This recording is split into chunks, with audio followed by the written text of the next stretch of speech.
मुझे जान से मारने की धमकी आई थी 2011-10 की बात है। और उसमें जो मुझे धमकी दे रहा था उसने ले लिया था पवन जी का नाम। सो ये बात तब मीडिया में आई कि ओ इन लोग का कुछ था और फिर अब ऐसा हो गया वैसा हो गया। मेरी मॉम ने उस वक्त पवन जी को मे भी फोन करके बोला कि आप बात मत कीजिए, अपने बारे में वो बातें सुनना जो आपने किया ही नहीं है। तो वो पवन जी के साथ ही मैक्सिमम फिल्में थी मेरी, और मैं घर बैठी थी और उसके बाद मैंने सारी फिल्में छोड़ दी।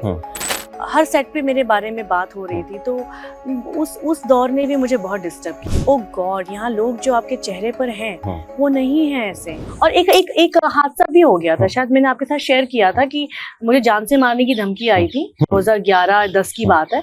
और उसमें जो मुझे धमकी दे रहा था उसने ले लिया था पवन जी का नाम। हम लोग की बातचीत बंद हो चुकी थी, ये तो इंडस्ट्री में हंगामा था ही, लेकिन ये बात सामने कब आई जब उसमें पवन जी का नाम आया और पुलिस जो है वो सब ढूंढने लगे, सारी चीजें तहकीकात करने लगे, क्योंकि जान से मारने की धमकी कॉल रिकॉर्डिंग पे बहुत ज्यादा आई हुई थी मुझे। सो ये बात तब मीडिया में आई कि ओ इन लोग का कुछ था और फिर अब ऐसा हो गया वैसा हो गया, जबकि ऐसा बहुत कुछ खास नहीं था। हाँ, बट या हम बहुत अच्छे दोस्त थे, पवन जी और मैं। अभी दोस्त हम वापस से बन चुके हैं, लेकिन वो एक इनिशियल टाइम पे वो नई नई फ्रेंडशिप, वो नया नया हेलो कैसे किधर हो कहाँ ऐसा वाला चल रहा था। बट वो हुआ ऐसा और ये सब इतना रायता फैल गया, और ये रायता आज तक मैं समेट ही रही हूँ।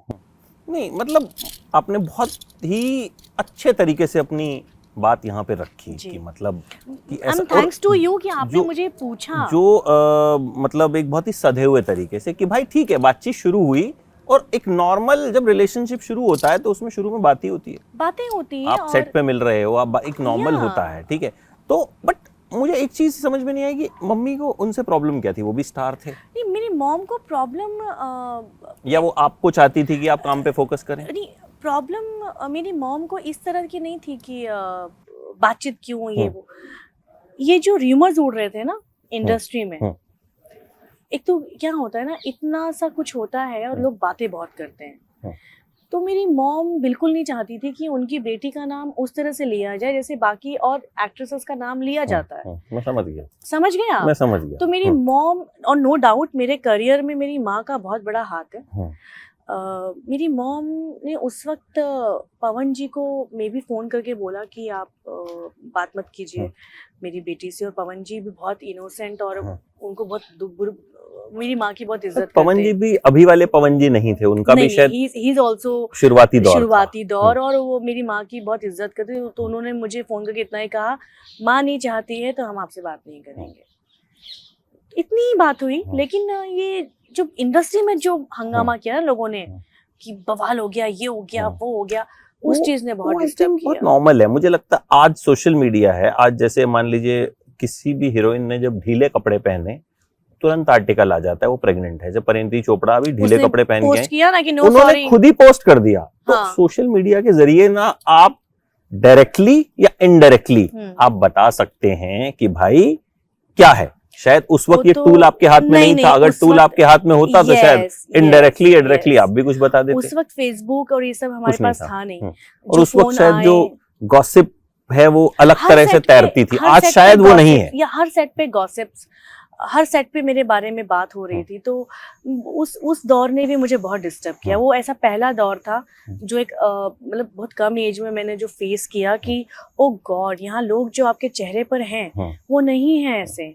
और मेरी मॉम मुझे यही समझाती थी कि तुमको अभी तुम्हारे काम पर ध्यान देना है। देखो यही मैं नहीं चाहती थी कि तुम्हारा इस तरह से गॉसिपिंग हो। अब इसको तुम अपने काम के जरिए इन सबका मुंह तुमको बंद करना है। इनफैक्ट मुझे नुकसान भी बहुत हुआ उस वक्त। मैंने पवन जी के साथ में भी 15-16 फिल्में साइन कर रखी थी, जो कि मैंने खुद से छोड़ दी सारी। वो भी एक दौर था मेरी लाइफ में। मैंने सारी, मेरी मम्मी ने कहा कि इस तरह इतनी गॉसिपिंग हो रही है। और मैं जिस फैमिली से आती हूँ, मेरी फैमिली में बिल्कुल भी ये एक्सेप्टेड नहीं होता है कि इस तरह की बातचीत हो। मैं अपने खानदान की पहली फीमेल हूँ जो फिल्म लाइन में है। तो मेरी मॉम ने कहा ये सब नहीं होना चाहिए, तुम घर बैठो चलेगा, लेकिन इस तरह की जो बातें हो रही ये नहीं होनी चाहिए। वो सारी फिल्मों को छोड़ के मैं तो 1 साल घर बैठी थी। मैं, ये बात किसी को नहीं पता है। 2010 जबकि मेरी फिल्में रिलीज हो रही थी, सुपर हिट हो रही थी, रिलीज इतनी फिल्में कर रखी थी कि रिलीज तो हो ही रही थी, बट वो पूरा साल मैंने काम नहीं किया है। तो इसका मतलब उस वक्त सारी फिल्में आपने पवन जी के साथ ही साइन कर रखी थी? एक चूंकि आप साल भर नहीं, और भी फिल्में मेरी साइन थी, लेकिन मैक्सिमम जो बैक टू बैक डेट्स हम देते हैं ना, इसके बाद तो वो पवन जी के साथ ही मैक्सिमम फिल्में थी मेरी, और मैं घर बैठी थी और उसके बाद मैंने सारी फिल्में छोड़ दी। क्योंकि अपने बारे में वो बातें सुनना जो आपने किया ही नहीं है। लोग बातें करते हैं, लोग किस तरह की बातें करते हैं, एक हीरोइन के लिए, एक लड़के के लिए कभी नहीं करेंगे, एक लड़की के लिए जरूर करते हैं कि यही पीछे पड़ी होगी, इसको फिल्में चाहिए होंगी, इसी ने कुछ किया होगा, एक लड़की के लिए सारी बातें कर, जबकि मैं ऑलरेडी सामने वाले से ज्यादा पॉपुलर हूँ, बट उसके बावजूद भी तो ये जो चीजें थी मुझे डिस्टर्ब करती थी, और मैं साल भर घर बैठी रही। और उसके बाद फिर मैं रवि किशन जी का नाम हमेशा लेती हूँ इस मामले में। मेरी एक फिल्म रिलीज हुई थी और मुझे पता भी नहीं है, मैं अपने घर पे हूँ, मैं दिन भर कमरे में रहती थी और जिम करती थी, वो और कुछ नहीं करती थी, मैं बात भी ज्यादा किसी से नहीं कर रही थी उन दिनों। एंड रवि किशन का कॉल अब मेरी मॉम को आता है, कहते हैं कि रानी कहाँ है? तो मेरी मॉम ने कहा बात कराते हो। मेरी मॉम ने बुलाया अपने बेडरूम में, कहा रवि जी का फोन है। मैंने उठाया, कहा हाय कैसे हैं आप? बोले कि मैं तुमसे बहुत नाराज हूँ। क्यों? बोले कि तुम कर क्या रही हो घर में बैठे बैठे, करना क्या है तुमको लाइफ में? एंड मैंने कहा क्यों? तो तुम्हारी फिल्म, मेरी एक फिल्म रिलीज हुई थी दामिनी, और जिसने रिकॉर्ड तोड़ दिए थे ओपनिंग के। एंड ही सेड कि तुम्हारी फिल्म रिलीज हुई है दामिनी, तुमने बैंड बजा रखी है हम सबकी, और तुम घर बैठी हो। मैंने कहा अच्छा मेरी फिल्म हिट हो गई है? हिट? यहाँ रिकॉर्ड तोड़ रही है भाई, और तुमको मैं जल्द से जल्द सेट पे देखना चाहता हूँ। मैंने कहा ठीक है। एंड वो एक डे है, वो एक कॉल है, और मेरे यार मेरी फिल्में चल रही है, मुझे पता ही नहीं है। और फिर मैंने वापस से स्टार्ट किया काम करना, और उसके बाद फिर मैं कभी रुकी नहीं। कभी लगता है कि जैसे ये एक हादसा हुआ, जब आप एक साल घर बैठे रहे, एक आपको चोट लगी, आपको लगता है अफसोस रहता है कि यार मतलब ये अगर सेटबैक्स ना रहते तो कहीं ना कहीं जितनी कामयाबी मिली उससे और ज्यादा कुछ नहीं, मुझे अफसोस नहीं है इस बात का, क्योंकि जब आप काम कर रहे होते हो ना, तो आप अपने बारे में नहीं सोचते हो, दौड़े जा रहे हो, यहाँ जाना है, वहां जाना है, इससे बात करनी है, यही चल रहा होता है। आप सोचते कब हो? जब आप खाली हो जाते हो। ये मेरा कुछ देर के लिए खाली होना मेरे लिए बहुत अच्छा है। अगर सपोज टू 2017 में मेरे साथ एक्सीडेंट नहीं हुआ होता तो मैं कभी भी जिम का दरवाजा नहीं देखती, और जिम जाना मेरे लिए बहुत अच्छा रहा। उसके बाद हिंदी टेलीविजन इंडस्ट्री स्पेशली कहूँगी मैं, ऐसा कोई चैनल नहीं है जिससे मुझे कॉल नहीं आती है कि आप हमारा शो कर लीजिए, आप ये कर लीजिए। तो मुझे लगता है कि ये कभी कभी होना चाहिए लाइफ में, वरना अभी तक मैं थिएटर्स की फिल्में कर रही थी, अभी मैं टीवी की फिल्म कर रही होती। राइट। मुझे आपने जिक्र किया तो आपका जो लुक है उसके बारे में भी बताना जरूरी है, नहीं तो लोग पहले मैं बता दूं, लगाएंगे कि शादी कर ली। नहीं, मैं बता दूं कि आप सभी जो आप आए हैं, अमित जी हमारे सेट पे आए हैं, मैं शूटिंग कर रही हूँ। मेरा एक टेलीविजन शो आ रहा है नजारा टीवी पर, बेटी हमारी Anmol, and I am playing the Tata वाली। टाटा वाली। मैं टाटा से हूँ और मैं टाटा वाली प्ले कर रही हूँ, मतलब ग्रे कैरेक्टर है ये। मैंने कभी ग्रे कैरेक्टर्स नहीं किए थे, बट टीवी ने मुझे हमेशा ग्रे कैरेक्टर के लिए ऑफर किया। चलो लेट्स डू। और नो डाउट मुझे इतना मजा आ रहा है ना करके। फिल्में भी कर रही हूँ, और मुझे कई लोग पूछते भी हैं कि आपने बहुत जल्दी, चूंकि इसमें आई एम प्लेइंग सास, या आई एम प्लेइंग सास, सो मुझे बहुत बहू नहीं बनी है अभी, बहू नहीं हूँ मैं, सास बनी। तो मुझे बहुत लोग पूछते हैं कि आप, सास भी कभी बहू नहीं थी अभी तक। तो पूछते हैं कि आपने सास का रोल क्यों चूज किया। सो मेरा ये कहना है कि टीवी की सास कभी भी बूढ़ी नहीं होती। ये तो है, ग्लैमरस, सबसे ग्लैमरस सास अगर है, खूबसूरत होती है, और वो मेकअप करके ही सोती है। यस, सो इसीलिए मैंने चूज भी किया, और मुझे बहुत मजा भी आ रहा है। अच्छा ये बताइए, सबसे क्रेजी फैन कब मिला जिसने मतलब हद कर दी हो आपके लिए दीवानगी की? तो बहुत फैंस हैं। कोई किस्सा दिमाग में? मैं आज जिक्र करना चाहूंगी, मैं मिली नहीं हूँ, बट जब से मैं फेसबुक और इंस्टाग्राम पे आई हूँ, कोई एक आईडी है, मैंने उसे पर्सनली कमेंट में पूछा था आप कौन है? मुझे आज तक पता नहीं है। ऐसे तो फिजिकली तो बहुत फैंस मिलते ही हैं हमें, गुलाब वाले, फोन फोटो वाले, ऑटोग्राफ वाले। एक ऑटोग्राफ का भी जमाना था। ऐसे कई फैंस हैं जो जिनको मैंने ऑटोग्राफ कभी 2 साल पहले दिया होगा, तो जब मुझे फिर मिले तो मैम आपने मुझे ऑटोग्राफ दिया था कि मैं संभाल के रखा, प्लीज इस पे वापस एक ऑटोग्राफ कीजिए। वो एक दौर था। अभी सेल्फी का दौर है। अभी मैंने देखा, अभी थोड़ी देर पहले ही आपसे कुछ फैंस मिलने आए थे जी। मतलब ये इतनी दूर है सेट नायगांव, तो मतलब यहाँ वो स्पेशली फोटो खिंचवाने, बात करने आए थे और आप भी बड़े प्यार से आए, उनके साथ फोटोज क्लिक करवाई और फिर गए वो जी। तो लेकिन जब से मैंने फेसबुक ज्वाइन किया है 2015 में, इंस्टा एंड फेसबुक, सो कोई एक आईडी है तब से मेरे पोस्ट करते ही, इनफैक्ट जहां मेरा किसी ने फोटो डाली हो, इनफैक्ट यूट्यूब, वो एक आईडी से कमेंट होता है, और कमेंट छोटा नहीं होता है, बड़ा कमेंट होता है, पॉजिटिव।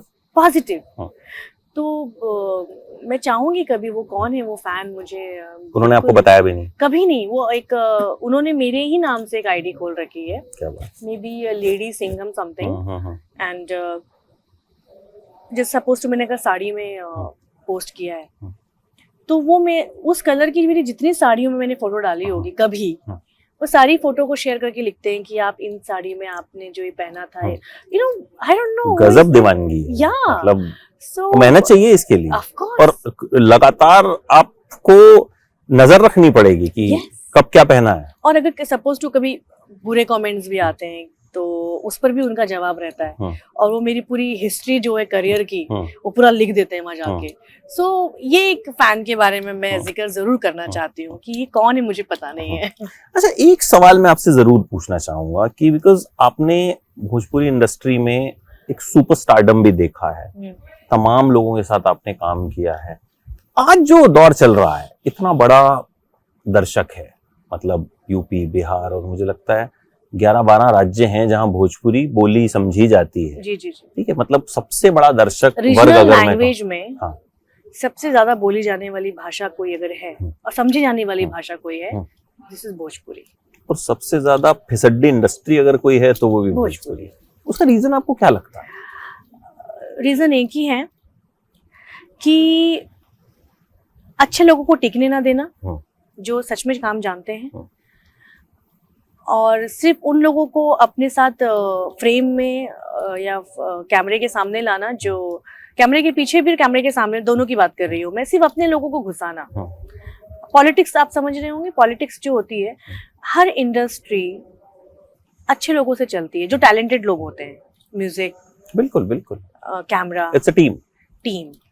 तो उसकी कमी है। कुछ बहुत अच्छे हैं हमारी इंडस्ट्री में, जो सही में वाकई में अच्छी फिल्म भी बनाते हैं, producer, director, music director, actor, लेकिन वो 2% है। बाकी के जो 98% है वो बस अपने रिश्तेदारों में ही काम कर रहे हैं और सारी चीजें। तो मुझे एक बहुत बड़ा ड्रॉप लगता है हमारी इंडस्ट्री का, क्योंकि मैं मुंबई से हूँ, और सिर्फ अपने टैलेंट के दम पे भोजपुरी इंडस्ट्री में काम कर लेना इट्स नॉट इजी। मैंने किया, मौके मिले, कुछ मौके हाथ से भी निकले। तो ऐसे ही अगर मैंने अगर कंटिन्यू नहीं करना होता तो शायद मैं नहीं भी करती और मैं किसी और इंडस्ट्री में चली जाती, लेकिन मैं यहाँ रही। लेकिन कई ऐसे लोग हैं जो टैलेंटेड हैं, वो देखते हैं 1-2 फिल्म का कि नहीं यार मजा नहीं आ रहा, वो चले जाते हैं। जगह खाली होती जाती है, और उस जगह को कैसे भरा जाता है, ना हमनी के बहिनी बा, ना हमनी के भाई बा, ना हमनी के दूर के ससुर के साड़ू बा, पता नहीं का बा, यू नो, लाइक दिस। समझ गया। ये शायद मेरे इंडस्ट्री के जिसे कहते हैं, इंटरव्यू देखेंगे तो उन लोगों को लगेगा कि हाँ देखो ये तो बहुत बोल रही है। मुझे बोलते भी हैं कि आप क्यों बोलते हो, आप तो ऐसे क्यों। अरे जो मैंने देखा है 20 साल में जिस इंडस्ट्री को देख रही हूँ, मेरा देखने का नजरिया अलग है आप लोगों से, क्योंकि मैंने ससुरा बड़ा पैसा वाला से अभी तक देख रही हूँ। सो मैंने यही देखा है कि मैंने टैलेंटेड लोगों को दरवाजे के बाहर देखा है, जिनको डायलॉग भी बोलना नहीं आता है उनको मैंने ऑफिस के अंदर देखा है। तो ये बहुत बड़ा डिफरेंस है। जिस दिन ये डिफरेंस खत्म होगा ना, उस दिन हमारी इंडस्ट्री जिस तरह से यूट्यूब पे व्यूज ला रहे हैं ना हम, हमारे गाने, वैसे थिएटर्स में भी आएंगे लोग। उम्मीद करते हैं ऐसा दिन आए।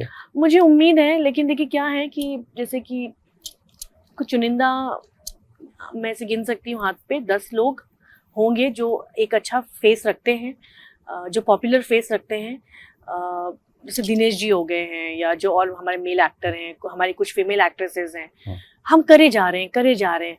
एक हम ही लोगों की वजह से थोड़ा एक लोगों को दिख रहा है, अदरवाइज अगर ये भी 5-6 फेस हट गए तो पता नहीं क्या होगा। तो शायद वही फेसेस हैं जो शायद 10, 12, 15 साल पहले जिन्होंने शुरू किया। बिल्कुल, मुझे नया कोई एस्टैब्लिश नहीं हो नहीं, नया नहीं हो पा रहा, क्योंकि आप अच्छे लोगों को मौका नहीं देंगे तो आपकी इंडस्ट्री ऐसे धीरे धीरे जाती जाएगी।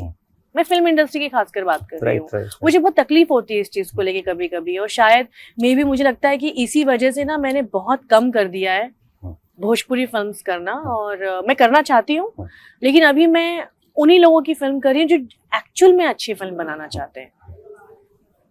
तो आने वाले टाइम में कुछ आ रही है? बिल्कुल, मेरी एक बहुत अच्छी फिल्म अभी आने जा रही है, जय संतोषी माँ। अरे वाह। टाइटल से ही आप समझ जाएंगे कि पूरा फैमिली ड्रामा है, और जय संतोषी माँ जी के ऊपर बनी है फिल्म वो। एक मेरी और फिल्म आ रही है बैरी बहुरिया, वो हॉरर फिल्म होगी मेरी, और एक फिल्म और आ रही है छोटी बहू, बड़की बहू एंड छुटकी बहू।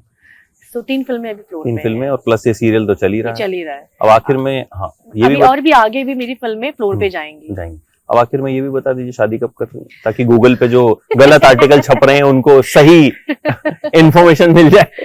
मुझे लगता है कि लव के बारे में मैं थोड़ी सी अनलकी रही हूँ, या तो शायद मैंने बहुत ज्यादा काम पर ही ध्यान दिया है और लव लाइफ पे ध्यान नहीं दिया है। तो फिलहाल तो मैं सिंगल हूँ, और मुझसे हर कोई ये सवाल करता है, मुझे एडवाइस भी देने लगे हैं लोग अभी कि बहन शादी कर लो, ऐसे फैंस भी लिखने लगे। सो मुझे लगता है कि जब तक मुझे ऐसा राइट पार्टनर, मतलब कोई भी परफेक्ट नहीं होता है, लेकिन जब तक मुझे ऐसा नहीं लगेगा कि मैं इसके साथ रह सकती हूँ, तब तक मैं शादी नहीं करूंगी। क्या खूबियां चाहिए वैसे आपको? खूबियां कुछ भी नहीं, मुझे ऐसे कोई खास नहीं चाहिए, बस मुझे, क्योंकि मैं बहुत फैमिली में रही हूँ, हम मेरी फैमिली में करीबन 10-12 लोग हैं, हम सब एक साथ रहते हैं। मैं कभी भी वो कहते हैं ना, वो सिंगल लाइफ मैंने जी नहीं है, बड़ी बहन भाई ऐसे। तो मुझे ना जिस लड़के के साथ फैमिली वाली फीलिंग आएगी ना, मैं उसी के साथ शादी करूंगी। चलिए, उम्मीद करते हैं वो लड़का आपको जल्द मिले और लोगों के सवालों का जवाब मिले। बट फिलहाल सिंगल हैं भाई और शादी नहीं कर रही हैं, तो जबरदस्ती में शादी मत करवाइए। जी हाँ, मतलब मैंने कहा ना, मैंने फैमिली वाली फीलिंग जिसके साथ मुझे आएगी ना, मैं उसी के साथ शादी कर सकती हूँ। थैंक यू सो मच, बहुत मजा आया आज आपसे बात करके। पिछली वाली बातचीत से बिल्कुल अलग थी हमारी बातचीत। जी हाँ, और आज मैंने काफी, और आप ही के साथ ऐसी कई चीजें निकल जाती हैं जो मैंने शायद कभी शेयर नहीं की हैं, और आई थिंक किसी को बुरा भी नहीं लगेगा। आपने इतने अच्छे से सवाल लिए भी मुझसे, ये हर किसी की बात नहीं होती है। मैं बहुत इंटरव्यूज करती हूँ, बट इतने अच्छे से और इतने प्यारे सवाल कोई नहीं जल्दी करता है। मैं आपको एक कॉम्प्लीमेंट जरूर देना चाहूंगी। आप इतने अच्छे से सवाल करते हैं ना कि बताने का मन करता है। कोशिश वही रहती है। आई थिंक ऑडियंस भी जब हमारा ये इंटरव्यू देखेगी तो उन्हें भी बहुत अच्छा लगेगा, और ऐसी कई चीजें मालूम पड़ेंगी जो उन्होंने आज तक नहीं सुनी है। Thank you so much. Thank you. Third interview के लिए।